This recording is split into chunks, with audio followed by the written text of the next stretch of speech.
Greetings, everyone, from Mercedes-Benz Stadium, where the Texas Longhorns have just lost 22-19 in overtime, a second loss to the Georgia Bulldogs. I am Chip Brown of Horns247.com, joined as always by my esteemed colleague, the one and only Eric Henry. Eric, of course, we are of Horns247.com.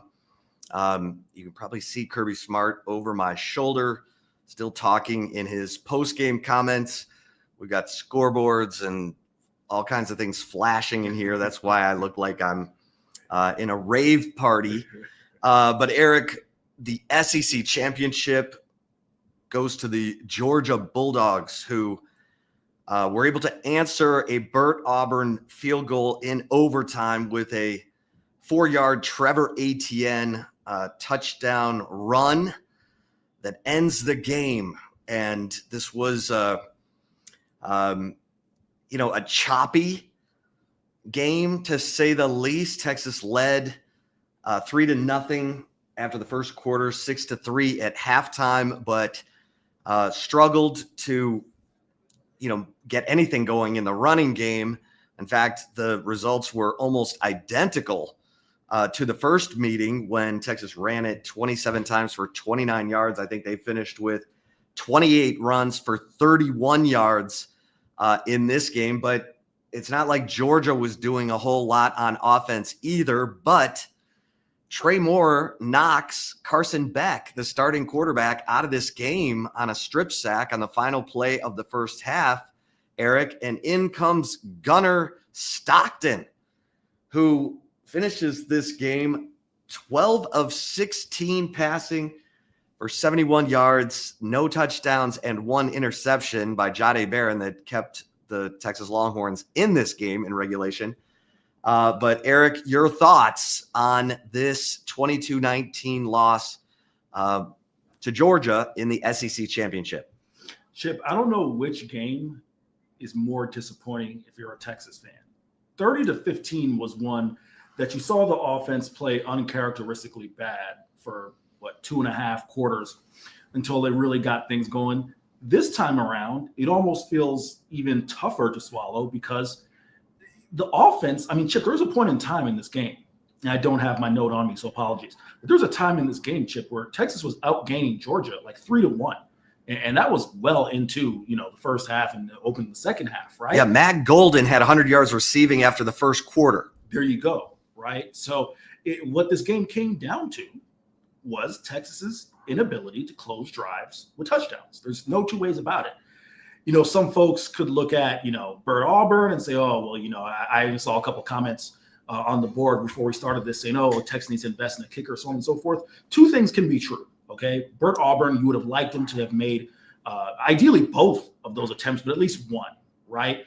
That can be true. And the offense shouldn't be putting its, the fate of the game in the hands, or the foot, I should say, of the kicker. Steve Sarkisian postgame said it was an inability to execute in the high red zone. When he says high red, it's just outside, the 20-yard line in that high red area. And I asked Quinn Ewers postgame, hey, those windows get tighter down there. What do you see from his vantage point? And he, Chip, they both, I should say, chalked it up to Texas's inability to execute as opposed to something Georgia did. I'll be curious to see what Steve Sarkisian's perspective is on Monday, or the next time we talk to him, whenever that may be. That is TBD right now, when he has a chance to look back at the film. Because, again, Chip, it's one thing with this offense.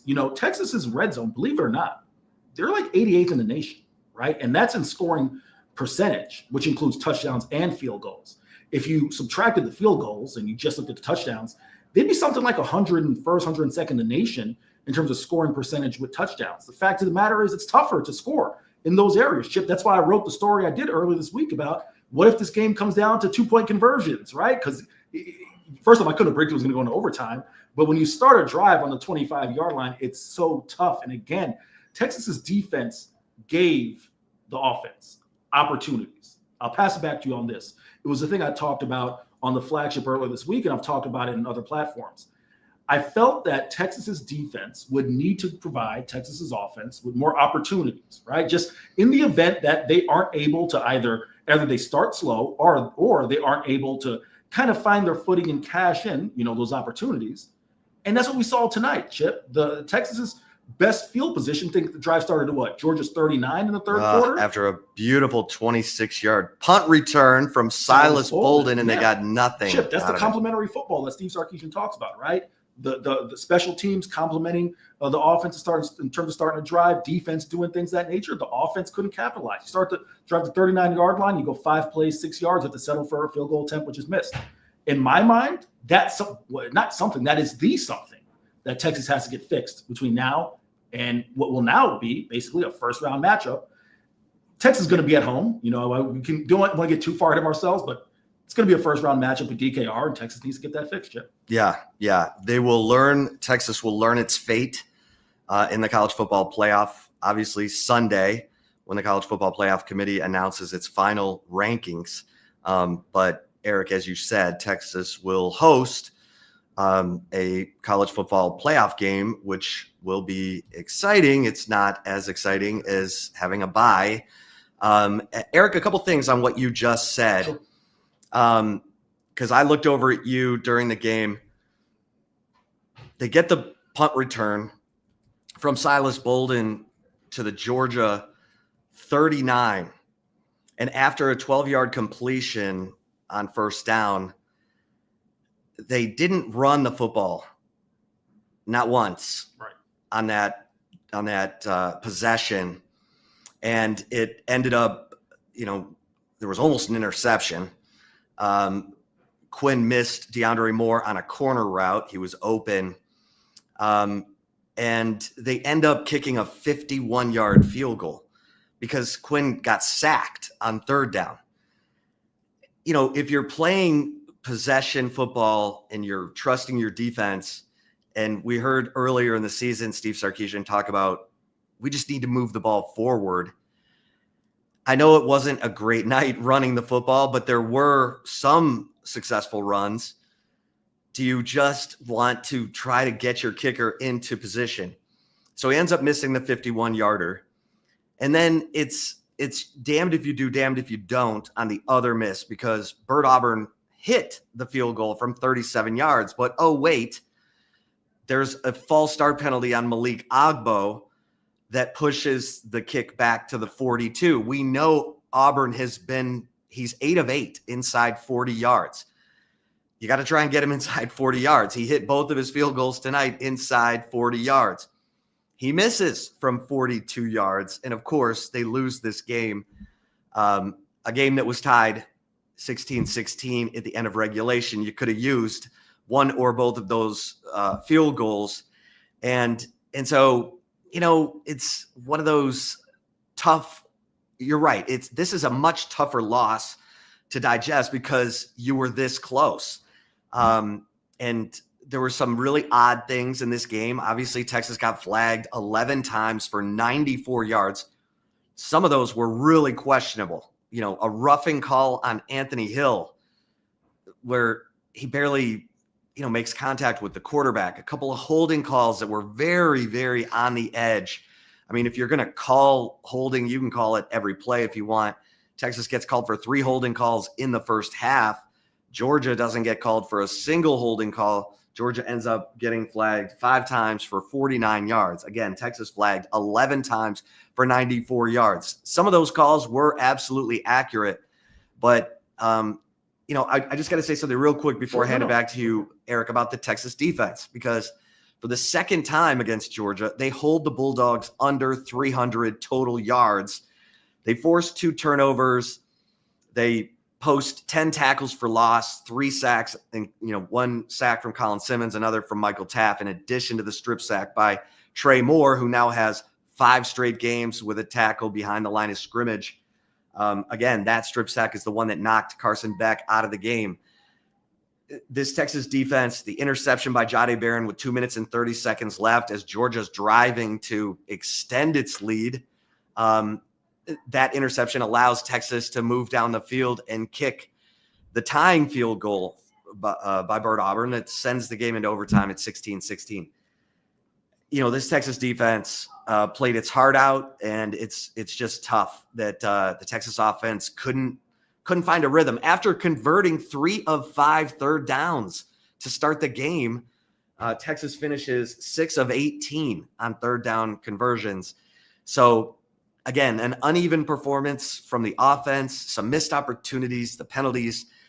But the Texas defense gave it all it had, Eric. Yeah, no, Chip. I mean, you can't say enough about the performance of this Texas defense. Chip, in my mind, there was a moment in which I thought to myself, it was probably in, either in the third quarter or fourth quarter, which Texas's defense bullied Georgia for the second time this year. Again, I am not going to put the 30 points that Texas allowed on October 19th on the defense. We know what that was, short fields, right?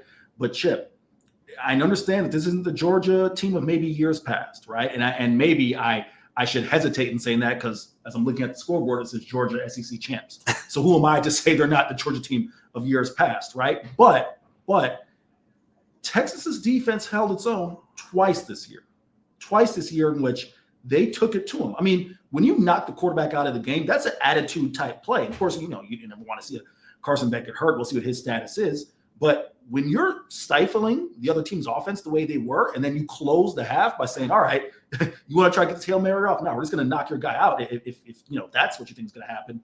Those are type of, message sending type of plays. To flip it back to the offensive side of the ball, I haven't had a chance to crunch numbers just yet, but what I'm really interested to see, because this is what Steve Sarkisian pointed to post-game, was he felt that some of the inefficiency of Texas, their inability, I should say, to close some of those drives was the fact that they weren't putting themselves in manageable down and distance situations. And from my recollection of the game, I do agree. There were too many times in which they ended up in kind of those second and longs, which went into 3rd and 9s, 3rd and 8s, 3rd and 7s.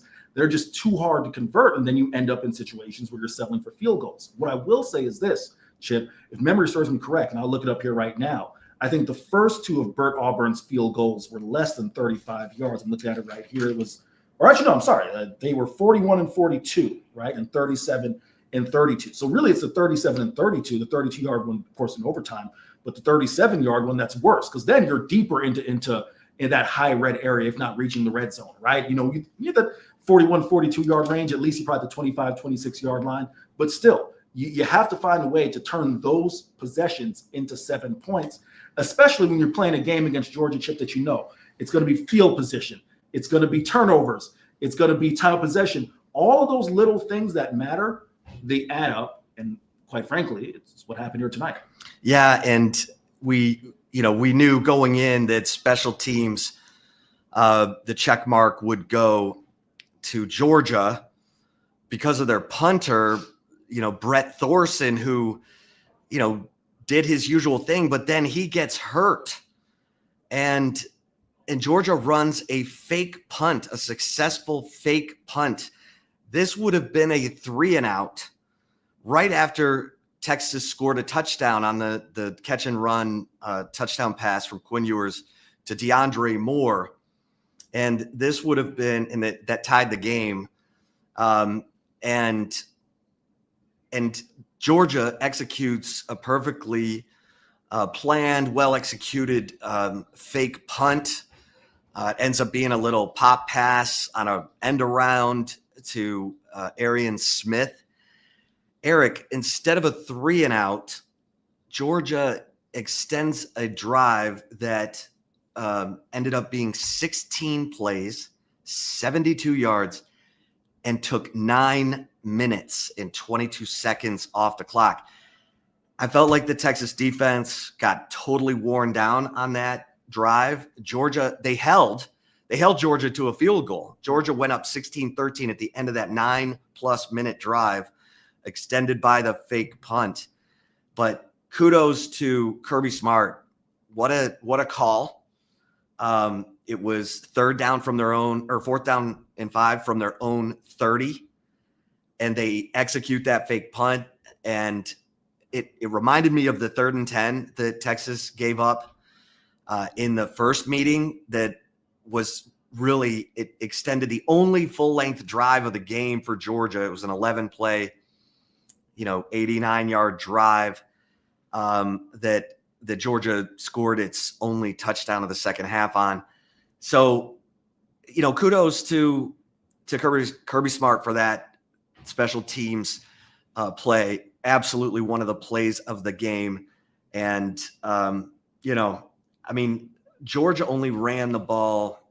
Let's see here. Do I have it? Maybe I don't have it. ATN. I just have the 277 total yards, but the if you're looking for Georgia's rushing numbers, Chip? Yeah, they ran it 37 times for 141 yards, but only 3.8 yards per carry. And again, Gunnar Stockton, Eric, you got to give it to him. You're thinking, okay, Carson Beck's out of the game. Texas is in great shape, but Gunnar Stockton, as we said, 12 of 16 passing. That's a 75% completion rate. Quinn Ewers completed 27 of 46 passes, 59%. One touchdown, 2 interceptions for Quinn Ewers. Did have 358 yards passing, but Gunnar Stockton with a couple of gutsy running plays as well. That's tough, that's tough when the backup quarterback comes in and outplays their starter and really outplayed Quinn Ewers in the second half. Chip, I'll touch on a couple of points you made. One, with the special teams, again, just to kind of amplify your point, because, you did a great job of mentioning this on, I believe it was Wednesday when we taped the flagship event. As we pull up Brett Dorson's numbers here again. 4 punts, 214 yards, an average of 53.5 yards per punt, 60-yard long, 2 inside the 20, 3 50-yarders. Compared to Michael Kern, the true freshman, 2 punts for 78 yards, average of 39 yards. So that edge obviously went to Georgia. Kudos to the big Aussie, former Australian rules, rugby player. It's a clear edge for Georgia. I didn't get a chance to ask Jahdae Barron this. I would have loved to have asked some of the players post-game. The way the post-game is kind of let the viewers behind the curtain. The way the post-game worked was they did Steve Sarkisian, Quinn Ewers, and Jahdae Barron at the podium.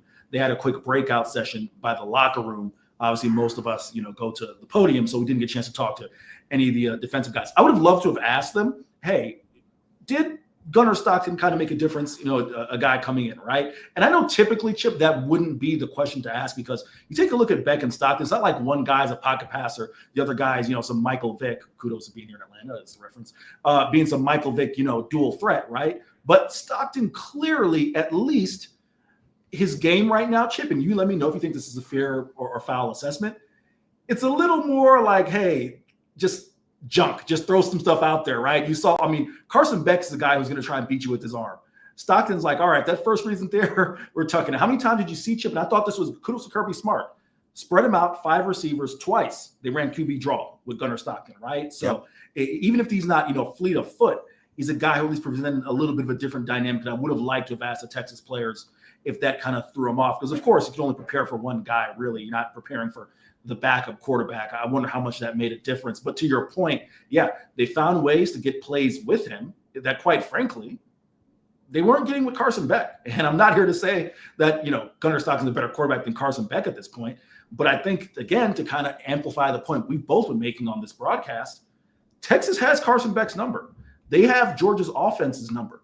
That run by Trevor Etienne, that was the longest run that Texas has allowed since week 4, right? Robert Henry's 80-yard run, which was a busted play against UTSA, that's the longest run they've allowed since then. So even that's out of character, right? This was just a matter of, in my mind, of, Georgia and Gunnar Stockton finding ways to make enough plays on the end, and Texas' offense couldn't, Chip. Yeah, the first drive of the second half, Georgia gets the ball. One of the key plays on 3rd and 2, beautiful pass, 18-yard pass to Arian Smith to convert that. Then on 3rd and 1, he runs for 3 yards, and then he throws a pass for 14 yards to Lawson Lucky. That was that toe tap. Great catch by Lawson Lucky that gets Georgia down to the Texas 19. And then, Eric, what you just mentioned, on 1st and 10, they run that QB draw, and it goes for 9 yards to the 10. And then Trevor Etienne with starts running to his right and cuts it back. Beautiful run by Trevor Etienne, and Georgia takes its first lead of the game, 10-6. And I think the whole, place was like, whoa, Okay. Yeah. But then the defense got its bearings. They held Georgia to a 3-and-out on the next possession. But, this is where they get the great punt return from Silas Bolden to the Georgia 39. Quinn completes a pass to Matt Golden for 12 yards. Now they're at the 27. They throw a screen to Moore that goes for 0 yards. Then he misses Moore on the corner route. And then he gets sacked for a loss of 6 yards. And that pushes them back to a 51-yard field goal attempt. Auburn misses it. And Georgia answers with a field goal drive. Great job by the defense at that point because they had 1st and goal from the 4. And the Texas defense held them to a 24-yard field goal. So I just can't say enough about this Texas defense. Andrew Makuba, wow. Hell of a game. Holy bleep. That dude was everywhere. Back-to-back forced fumbles, Chip. I mean, come on. Back-to-back forced fumbles, 11 tackles. He had 2 tackles for loss, pass breakup. He had that savage hit on Gunnar Stockton, the play before the game-winning touchdown in overtime. And they called targeting. They reviewed it. They said no targeting because he didn't lower his helmet. He threw a shoulder into Gunnar Stockton, whose helmet popped off. It looked like a savage hit. I think it was a savage hit, but kudos to these guys on defense. I mean, Anthony Hill was everywhere. Vernon Broughton with 6 tackles. Alfred Collins with another pass breakup. Jotty Barron, as we mentioned, the interception. Another PBU. Colin Simmons had a sack and a forced fumble. Michael Taff with a sack, 2 tackles for loss. I mean, Trey Moore, David Benda with a forced fumble.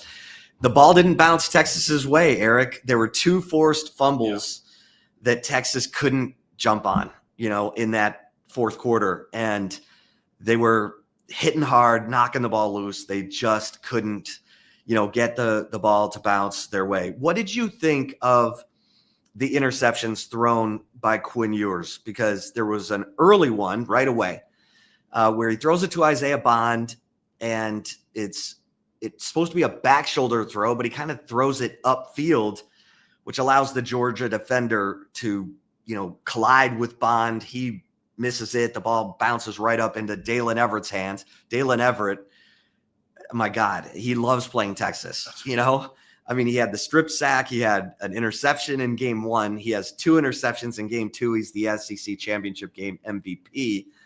What did you think of the Quinn Ewers interceptions? Because I thought the other interception by Everett was well covered. Yeah. No, I mean, Chip, I'll just kind of piggyback. And I see the comment here. Saying Ewers always throws interceptions. It's not true. I'm not necessarily, this isn't me defending Quinn. Quinn historically has been someone who's protected the football. He had back-to-back years, only threw 6 interceptions, right? So, Quinn has never been a turnover machine in his career. I completely agree. That's why I kind of jumped in on the second one. I thought the second one was phenomenal coverage by Dalen Everett. I mean, it's a pass that maybe you could have done some things differently, but it's a one-on-one opportunity. You're trying to give your guy a chance to make a play on the ball. The DB just makes a better play. I think that's when that is. The first one, I'd really have to go back and look at it. The ball clearly was behind. Isaiah Bond had to kind of adjust a little bit. That's where he kind of tips it, and the ball kind of, floats up and it lands in Dalen Everett's hands. This is what I will say, Chip. Football, and I hate to sound cliche, sometimes those things are going to happen. Chip, how many times this year has Texas been the beneficiary of some of those, plays where, it's right play, right time? For example, Jahdae Barron, remember the interception, if memory serves me correct, against Arkansas, I believe it was, where there's a pass that kind of gets, bounces up and lands in Jahdae's hands. Those things are going to happen. They're unfortunate, but they're going to happen. I can't get past Texas's performance in the high red. And that's what I'm going to write about since we finish this instant reaction. I just think at a certain point, Chip, it's not that you're going to convert all of them. But if you're supposed to be the type of offensive team that we believe this team could be, it's these games that you have to convert them. Converting, or I should say lack of ability to convert, like the way Texas did today, Chip, that fuels the fire for all the people who say, well, Texas didn't play anybody.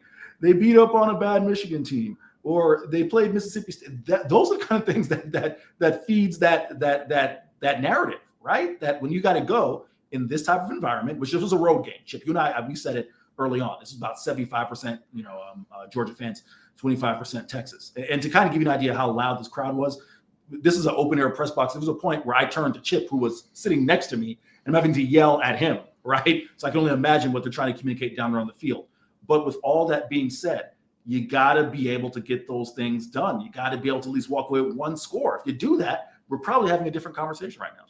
Yeah, no question. I mean, and you're sitting there watching, Jahdae Barron comes up with that interception at the Texas 34 with 2 minutes and 30 seconds left, and Texas is down 3 points.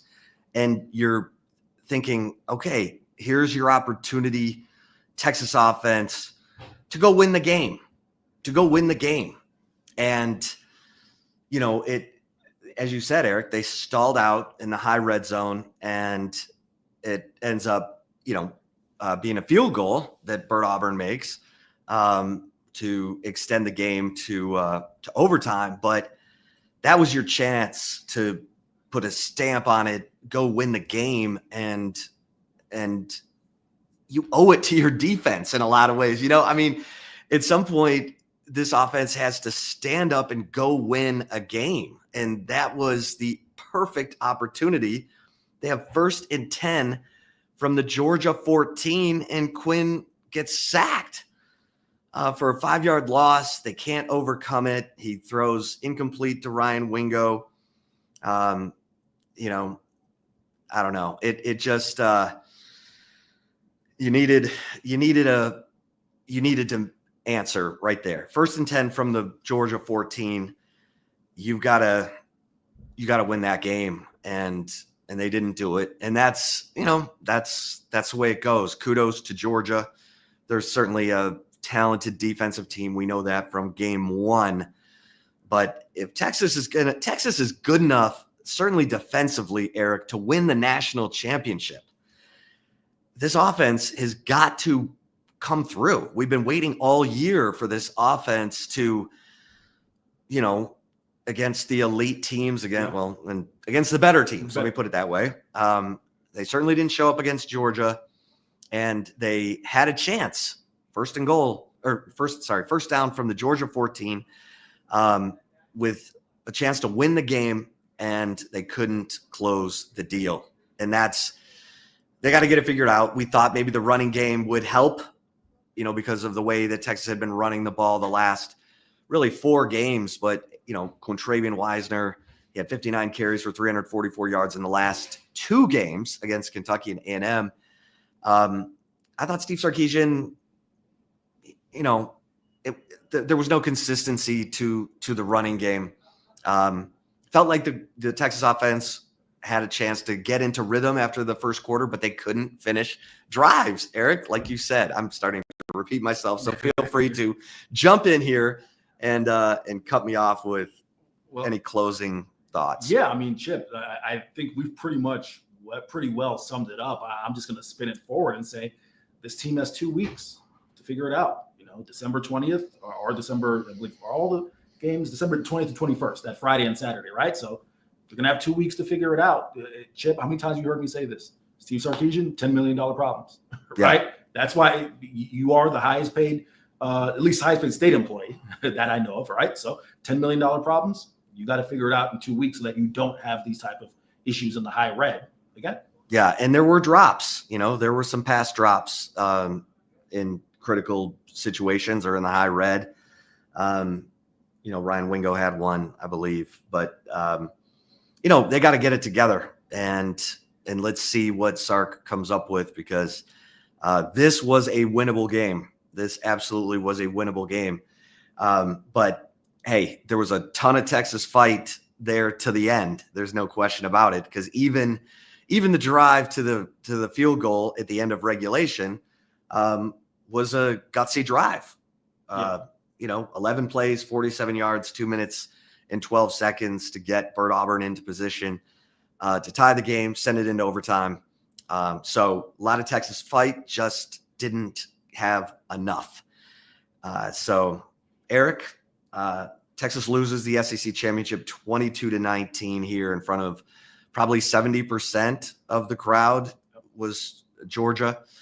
There were lots of Texas fans here, but 30% of the stadium. So it was no doubt a home game. There's a reason that Texas, as the home team, wore their icy whites, because this was a true road game for the Texas Longhorns in this SEC championship. All right. Thanks, everybody, for listening. Please like and subscribe the Horns 24/7 YouTube channel. That's how we grow. And feel free to give us a 5-star rating wherever you listen to your flagship podcast. For Eric Henry, I'm Chip Brown. Until next time, we'll see you over at horns247.com. Make sure you get over there. Check out my snap judgments and helmet stickers. Eric will be posting his stories here as soon as we wrap it up. So let's wrap it up. All right, everybody. Thanks again. Stay safe and keep the faith.